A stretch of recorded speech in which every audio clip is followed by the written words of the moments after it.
Oke, dialog kita kembali lanjutkan. Kita kembali ke Pak Abdul. Pak Abdul, dari pihak Pak BW sendiri ada upaya-upaya hukum yang sudah dilakukan atau mungkin tengah dilakukan saat ini dalam kasus yang saat ini sedang menjerat beliau begitu? Ya, dalam konteks teks tadi, tim kuasa hukum ini mendorong supaya ada gelar perkara. Ya, dalam konteks hukum penegakan hukum murni itu harus ada gelar perkara. Harus dilihat apakah cukup alasan untuk melanjutkan kasusnya Pak BW.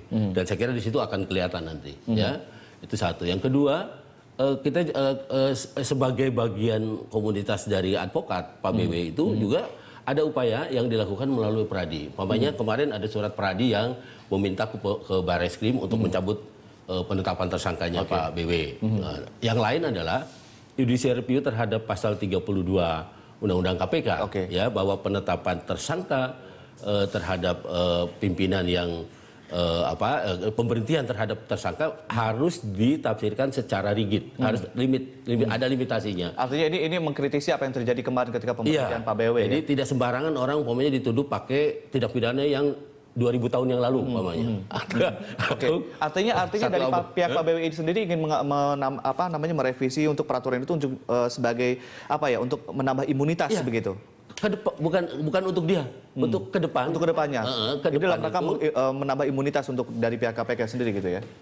Kalau mau ditafsirkan gitu boleh, ya. Karena kita minta supaya pasal mengenai penerapan tersangka itu dipersempit penafsirannya menjadi hanya tindak pidana yang dilakukan ketika dia menjabat sebagai komisioner KPK. Hanya terjadi pada tindak pidana tertentu yang memang besar, terorisme, korupsi dia di masa lalu umpamanya, atau narkoba umpamanya. Itu silakan gitu. Tetapi untuk tindak pidana yang ecek-ecek, tindak pidana yang sebenarnya dasar hukumnya kurang kuat. Yang sebetulnya memang tidak sebanding kalau dibandingkan dengan sangkaan terhadap Pak BG begitu. Betul. Ya. Baik, kita ke Ibu Fitri, itu kan memang dilakukan oleh Pak BW untuk dirinya sendiri dan untuk kemudian para pimpinan KPK ke depan. Betul. Tapi kemudian tidak solutif untuk masalah yang saat ini terjadi. Nah, mungkin menurut Anda apa yang perlu ditempuh? Apakah memang ini semua sudah selesai atau mungkin masih ada yang bisa diupayakan, Bu? Masih ada. Jadi sebenarnya sekali lagi kepala negara harusnya berperan ya, karena ya dia kepala negara.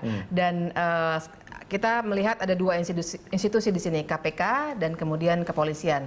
Nah, sebagai kepala negara bisa memerintahkan kepada kepolisian untuk segera membereskan masalah ini. Teknisnya silakan dilakukan oleh kepolisian. Tapi sebetulnya kan Pak Jokowi sendiri mengatakan bahwa tidak boleh ada kriminalisasi terhadap KPK. Tapi faktanya Pak Badrodin Haiti sendiri tadi menyatakan bahwa ini terus berlanjut. Ini apakah memang Pak polisi ini sudah tidak mendengarkan apa yang dikatakan oleh Jokowi atau gimana sih, Bu? Iya, saya kira kalau memang terus-menerus ditunjukkan seperti ini sebenarnya bisa dibahasakan sebagai pembangkangan begitu ya, karena kepala negara sudah bilang hentikan tapi belum dihentikan. Jadi kembali kalau misalnya jalan keluarnya apa, sebenarnya kriminalisasi AS dan BW harusnya di stop dan instrumen hukumnya ada. Begitu juga dengan, saya kira juga penting kriminalisasi orang-orang yang membela KPK. Ini kan kami semua sebenarnya seperti diteror. Siapa yang berani mengganggu gugat kami, para petinggi, para oligarki ini akan kena. Denny Indrayana, Yunus Hussein dan lain sebagainya. Ini semuanya harusnya di stop. Jangan sampai terulang terus seperti ini. Dan kalau misalnya tadi dikatakan oleh Pak Fikar ke depannya nanti seperti apa yang dilakukan di Mahkamah Konstitusi, saya kira ini salah satu cara yang cukup baik begitu, karena kita mesti coba berefleksi. Sekarang siapa yang mau jadi komisioner KPK? Kalau misalnya dibeginikan terus, setiap ada petinggi bagian dari oligarki yang mulai ditersangkakan, langsung diserang. Dan file lamanya yang mungkin terjadi kalau kata 2000 tahun lalu bisa dibongkar lagi. Malaikat pun kayaknya gak jadi pimpin KPK nanti ke depannya gitu ya. Nah, saya karena kira dosa-dosanya selalu dicari. Makanya nanti Desember mungkin terasa masih lama, tapi saya kira Presiden sebagai kepala negara juga harus mulai mempercepat, memikirkan ini panitia seleksi komisioner KPK untuk Desember nanti diseleksi di DPR saya kira sudah harus dibentuk dari sekarang, dan kalau bisa dibawa ke Kementerian Sekretariat Negara, jadi lebih netral seperti itu. Oke, kalau kita lihat komitmen Presiden juga agak sedikit riskan kalau kita hubungkan dengan apalagi yang terjadi di DPR dengan tekanan dari DPR itu gimana, Bu? Iya, dan kita mesti ingat juga pada minggu depan dramanya pindah ke DPR karena Pak Badrodin Haiti akan diuji oleh DPR. Saya kira ini juga akan kami sih masih menunggu ya bagaimana karena memang Presiden sudah ketemu dengan partai-partai politik, tapi saya kira konstelasinya berubah terus dan kita mesti ingat juga ada konteks politik lain yang mesti dihitung, pilkada, pemilihan kepala daerah yang sebentar lagi akan terjadi dan ini rawan korupsi begitu ya? Oh, rawan korupsi, sangat rawan korupsi. Saya kira bahkan bisa ditempelkan nih konteks ini, jangan-jangan pelemahan KPK dan ancaman terhadap para orang-orang yang mendukung pemberantasan korupsi termasuk di kepolisian terkait dengan pilkada. Agenda besarnya memang seperti itu begitu ya.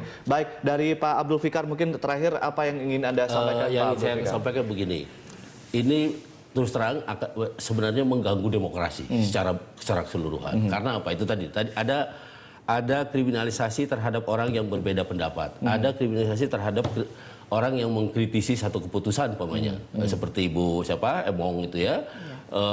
Ini itu tadi saya katakan ujungnya adalah mengganggu demokrasi, itu satu. Yang kedua, mestinya ke depan ada ya mekanisme, sebenarnya ada mekanisme sengketa antar lembaga di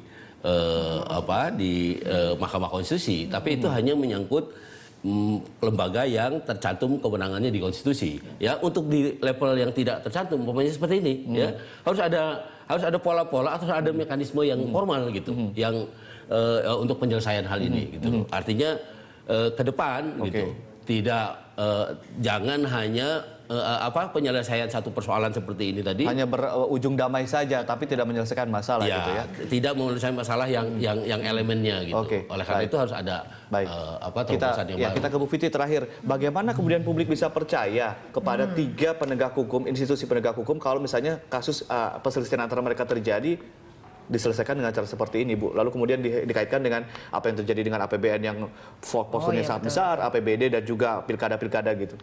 Ya, saya kira satu-satunya cara memang supaya mereka menunjukkan kinerjanya ya, tentu saja. Tapi yang harus diselesaikan dulu adalah kisruh ini. Sekali lagi kalau saya mendorong supaya kepolisian segera menghentikan kriminalisasi ini dan jadi akar masalahnya yang kita selesaikan. Tidak hanya barter untuk cooling down padahal ada api dalam sekam begitu. Jadi saya kira yang perlu dilakukan supaya ada public trust lagi adalah kisruhnya dihentikan, kemudian tunjukkan ke publik reformasi internal seperti apa yang akan dilakukan, termasuk misalnya KPK sendiri, perubahan apa yang mesti dilakukan, kepolisian juga apa yang mestinya dilakukan. Kalau itu tidak terjadi, saya khawatir publik akan semakin skeptis ya terhadap penegakan Optimis hukum. tidak kasus BG di Kejagung? Singkat saja, optimis atau tidak? Tidak. Tidak. Baik, terima kasih Ibu Fitri. Baik, sedikit saja Pak. Peristiwa ini menggambarkan karena nilai seorang rusak susu senegara. Rusak susu senegara. Baik, terima kasih Pak Abdul. Dan pemirsa, demikian dialog kita.